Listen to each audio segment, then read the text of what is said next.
Sõnavabadus kaitseb just neid, kellel ei ole võimu. Läbi ajaloo pole ju sõnavabadust kasutanud need inimesed, kes on troonil. Võimul ei ole vaja sõnavabadust.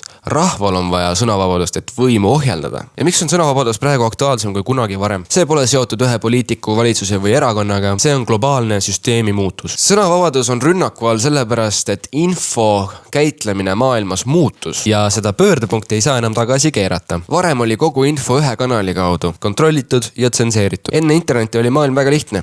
2-3 ajalehte, 1-2 telekanalit, mõned raadiod, mõned ajakirjanikud, 1 poliitiline narratiiv, 1 kultuuriline raamistik. Valitsused ja meediamajad otsustasid, mis on tähtis, mis on ohtlik, mis jõuab avalikkuseni ja mis mitte. Ühiskond sai ainult seda infot, mida valiti näidata. Narratiivid olid kontrollitud ja see lõi stabiilsus. Isegi kui see stabiilsus oli osaliselt võlts. Siis tuli aga internet ja inimesed said esimest korda ajaloos ise rääkida. Ja see oligi murdepunkt. Internet muutis iga inimese reporteriks, iga inimese uurijaks, iga inimese arvamusliidriks, iga inimese kriitikuks, iga inimese potentsiaalseks megafoniks, iga inimese ohtlikuks allikaks võimustruktuuridele.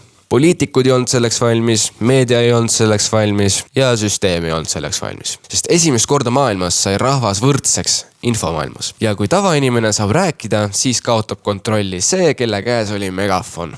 Internet purustaski ühe kõige olulisema võimuinstrumendi, kontroll narratiivi üle. Narratiiv on siis tõlgendus sündmuses, kes kontrollib narratiivi, kontrollib ühiskonda. Enne interneti oli see 100% eliitide käes. Poliitikud, suured korporatsioonid, meediagrupid, luureorganisatsioonid ja internet hävitas selle kõik ühe hetkega. Korraga tekkis sõltumatu ajakirjandus, whistleblowerid, anonüümsed lekitajad, sisuloojad, livestreamid, blogijad, erauurijad, aktivistid, Discordid, Telegrami grupid, Reddit, X, Twitter ja narratiivi ei saanud enam kontrollida. See oli süsteemi jaoks šokk. Ja siis võim nägi esimest korda, et kurat, inimesed hakkavad natuke liiga palju tähele panema, natuke liiga palju teadma, et internet paljastas skandaale, valeotsuseid, korruptsiooni, katkend valimislubadusi, ettevõtete pettusi, ametkondade kahtlasi sekkumisi, sõdade varjus juhtuvad, statistika manipuleerimist, poliitikute tõelisi motiive ja mitte tänu meediale, vaid tänu tavalistele inimestele. Esimest korda oli rahvas võimeline fact-checkima riiki,